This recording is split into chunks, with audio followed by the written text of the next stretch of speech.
Hi there. It's wonderful to be here in Israel for me, my first time. I must say, being so close to Jerusalem, you hear a voice coming from the sky. You go, oh. Yeah, so it's impressive. I wanted to point out before I get started that I had to study up for this, and I finally understood the difference between AI and machine learning. If it's written in Python, it's machine learning. If it's written in PowerPoint, it's AI. And also about the internet, I just want to simplify things. It'll help a little, I think. The internet, there's trillions of IP addresses, but it's 40% pornography, 40% pictures of cats, and 20% teenagers tweeting or texting, "What's up?" So that's the internet and AI and machine learning. So any questions? No. Anyway, so I'm very happy to be here, and I want to start the way I like to finish is thank the Samsung team, because without them, none of this could be possible, and I want to thank you very much for being here today. So thanks to Samsung. Okay, so they always make me do this. I'm not super comfortable talking about myself, but I just wanted to give you a little background, and just so you know what kind of weird guy I am. I started as a student in the 80s at Stanford, and it was a good time, and I learned a lot, and then went on to become a professor of engineering. I never planned that, but anyway, what I had learned in this process was if biology, which is orders of orders magnitude more complicated than engineering, does not humble you, you do not know what you're doing. Biology is so much more complicated than what we can design. We're barely scratching the surface.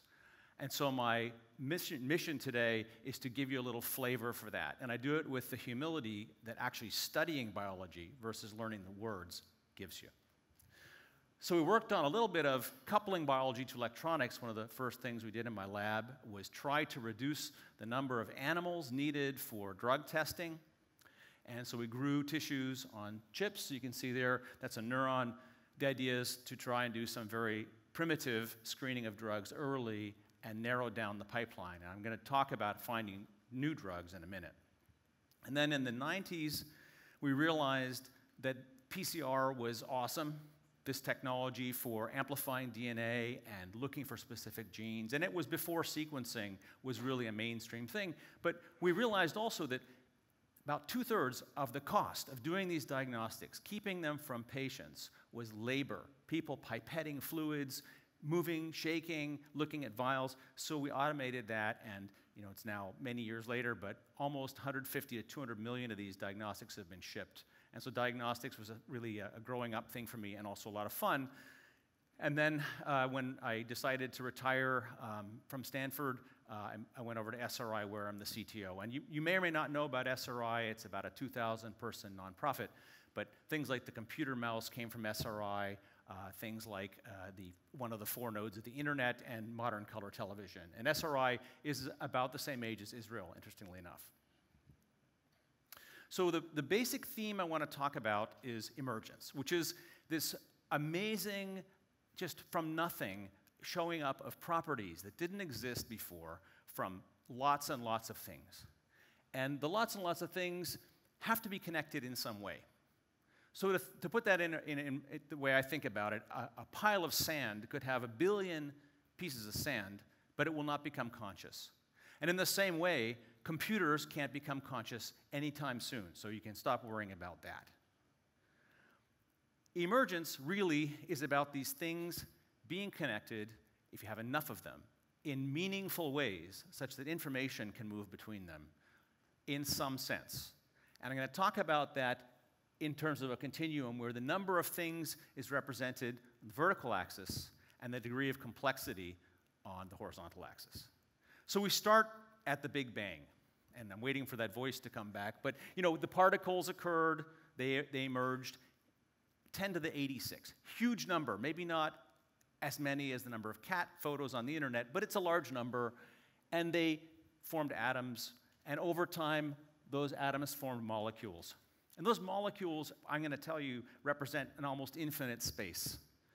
And over a lot of time, life emerged. A lot of time. And that's what's forgotten by the people who give the TED Talks, and the worst are the ones who say biology is just code or something's going to happen next year. It's not. It took billions of years, and running it on a quad-core i7 with a GPU will not change that. So over many, many, many years, these cells figured out how to work together as a team, formed organisms, the cells talked to each other, and next thing you know, we're getting more and more complicated things, and then eventually consciousness arose. And that took a lot of cells and a lot of connections. And then finally, societies, which is connections of people, and the internet has given us the connectivity level of a brain. So things are emerging from societies that couldn't have been conceived before. So it's all great, except all this stuff happened at the very end. And that's why I think patience is one of the best virtues, especially when you're flooded by TED Talks and pitches and all that about everything going to change, everything's going fast. Some things don't actually occur as quick as we'd like them to.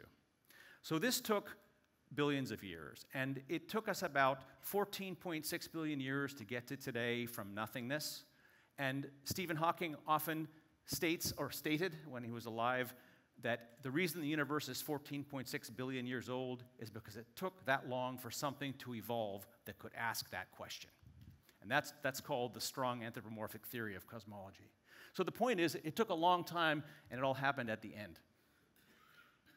Now, the last version of this chart, which is really important, is the number of things that have to talk to each other for something to happen. And there is no theory here. I'm not going to invoke some magic equation that's grand unified theory, but it takes a lot of things to make a cell. It takes 10 to the 13 molecules. It's a lot. Again, maybe not by internet standards, but it's a lot. And about 10 to the 13 cells, coincidentally, to make a human. As you stand here, that's what it takes. Now, it's about 10 to the 10, less than that, to make a conscious brain. And the brain, as I want to explain to you in a moment, it's destined to become conscious when we're born. They almost never fail. We can't make a computer that has that kind of yield, yet it does not have to do with simply a lot of connections, a lot of neurons. It's a lot about the folding, the topology. It's the way things are connected that makes consciousness arise. Again, a pile of sand or a pile of transistors cannot become conscious. So, and you get to the numbers of people we have, and we have a lot of people now on the planet, and it's increasing. So the connectivity of those people can give rise to other things, and that's kind of what's interesting, and we don't know what's next, but my belief personally is that transcendent ideas, the ideas you go, wow, that's a game changer, they come when large numbers of people are connected. So I like to warm up, if you don't mind, with the brain, since it's a very, very complicated thing we all own, right? And so it's a really neat thing, and it is, like I said, destined to turn on and become conscious. And that took a long time for nature to figure out. And again, it's not the cells, it's the way they fold, the way the information is folded, the way the information is connected, and that's not the way a GPU is wired, it's not the way a CISC processor is wired, nor is it the way a giant mainframe or the internet is wired, and that's important. Now, EEG is a tool a lot of people use clinically to look for seizures, to understand sleep, and all that kind of thing. So I did an experiment, given that I'm the perfect substrate for putting electrodes. So this is with our people at SRI who do EEGs, and I said, what can you tell? So put the thing on. Well, we can tell you're not having a seizure. We can tell you're not dead, which is good, because I wasn't. And they can also tell that I'm awake. But they could not tell anything else. And that's the problem with EEG.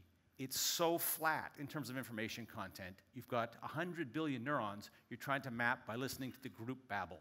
It's cool, it's useful, but it doesn't decode that information. Why? Because the brain is so many voices of so many neurons talking to each other in a connected way. About 100 billion neurons. That is a lot.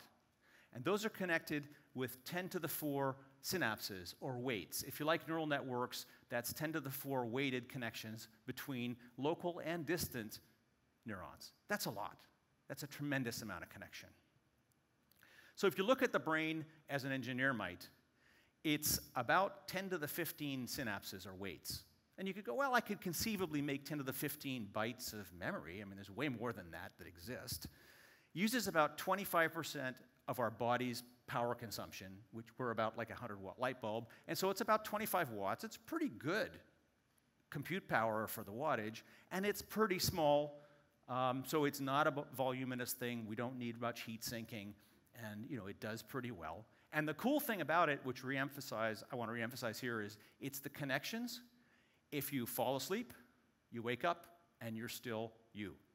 And basically, most of your brain is off. If you're in a coma for 6 months, you wake up, and you're still you. So it's locked in there. It's not something running on a processor. It's actually the physical processor. So now we compare to supercomputers. And I'll tell you a lesson I learned a long time ago is never ever make a chart of the #1 ranked supercomputer, because it won't be the #1 supercomputer when you give your talk. So I know that. So this is number 5, and it's, impressive 2.7 times 10 to the 16 floating point operations per second, 5.6 times 10 to the 15 transistors, which again is a metric ton, 19,000 CPUs, 19,000 GPUs. So it's a lot of stuff, and man, if you're a gamer, this would rock. 10 to the 14, almost 10 to the 15 bytes. So it has enough bytes of memory to represent all of the weights in a human brain, but it is topologically flat. It's vapid topologically. It cannot become conscious because those bytes don't talk to each other. It's really fundamentally a bunch of von Neumann machines and GPUs, so it can't do that. And it uses 8.2 megawatts, so even if it could become conscious, it's not going to be walking toward you wielding a knife or having a fight with an IoT toaster. That's not going to happen. And it's 400 cubic meters, which also makes it somewhat unwieldy. So this is how far we are from having something made of silicon that can be like a human brain. And I'm not saying there's anything wrong with AI or anything wrong with machine learning, but as it was presented earlier, it's hard to see the signal from the noise because there is so much noise. Now, if we go to the next part of this presentation, it's about how the code, and I'm using the word very carefully, the code, the storage mechanism of us, which is DNA, unfolds into this amazing three-dimensional, time-changing thing, which is humans. It's only 3 gigabases. That's it. And that is thumb drive size. You can carry your genome in your phone. No problem. It's not much information, really, but it unfolds into an end space that allows us to exist. And this is the compact form nature has come up with to store it. So if you think about what is actually content, the messages to your mom versus the pictures of cats, it's only 1% of the total of that information that actually codes for you. Mammals can afford, because of our long incubation, gestation times, to carry a lot of information we never use. There's DNA that codes and DNA that doesn't code. There's a lot of non-coding DNA in there, but 1% of it codes, and that's really neat. It's very little amount of information. It's 35 megabases. That's in the size not of a supercomputer or a thumb drive, but an email attachment. That's amazing. So what happens then is the DNA gets transcribed, like pen and paper, into a form that is then used to translate into proteins. And what's happening is 4 of those bases code for each amino acid, and as you probably know, amino acids are what we're essentially made of, strings of amino acids. That's proteins. So it's triplets that code, and the bases are base 4, the amino acids are base 20. We choose from 20. So binary, which is how these computers work, is awesome. It's really efficient, and if you have an error, it can only go to one possible other state. So it can only unfold into roughly the thing it was. Right? So bases, DNA, they have 3 other places to go, so they're not as robust in terms of error resilience, but as you can see, it's pretty good because we're here. Amino acids allow an incredible manifold because it goes to 20 space, and I'll come to that in a second. But in terms of 2 things, which is technically radix efficiency, it is the least number of digits needed to express a number, and the maximum error resiliency, so the fewest places you can hop to. Theoretically, the optimal base is E, which is close to 3, but nature needs pairs of things. We have a double helix, so the nearest even number turns out to be 4, and that makes a lot of sense in that context.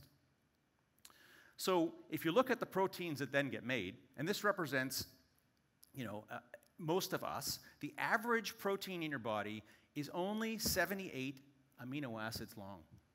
That's really not very big.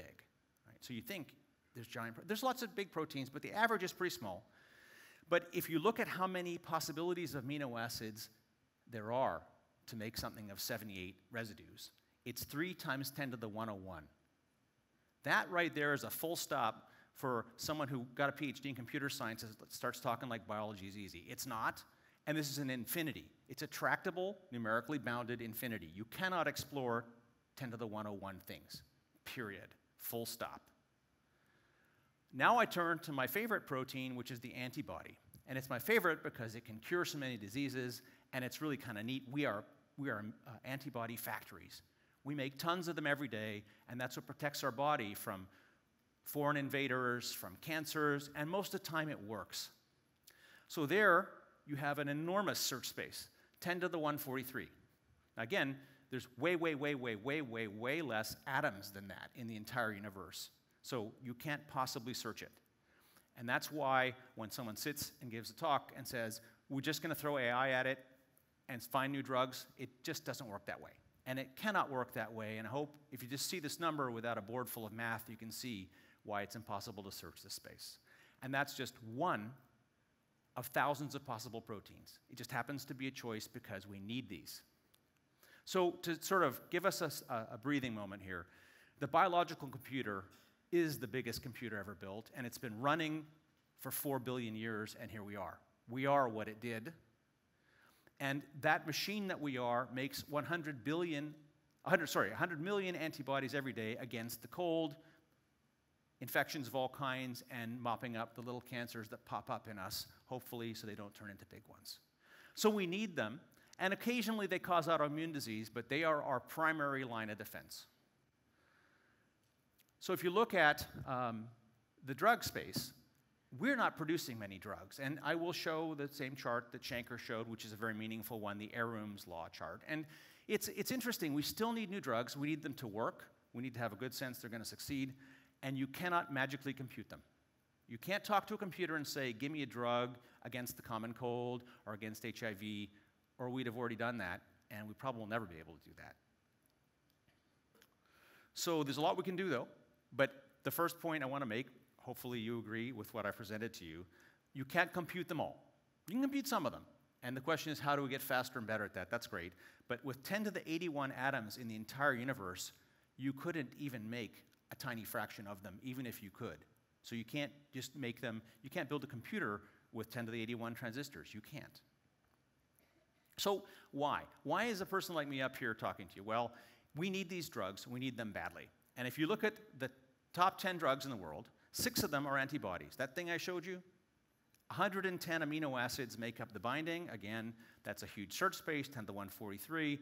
But the one top drug, Humira, is about 70 billion, and the annual sales in 2017 of all antibody drugs about 100 billion. So that's a pretty big market. That's one class of drug, just the top few, is a quarter of the total electronic space. So it's worth thinking about that. And that's just money. You know, physicians don't really care about the money, but they care about the diseases. And you look at what these molecules treat.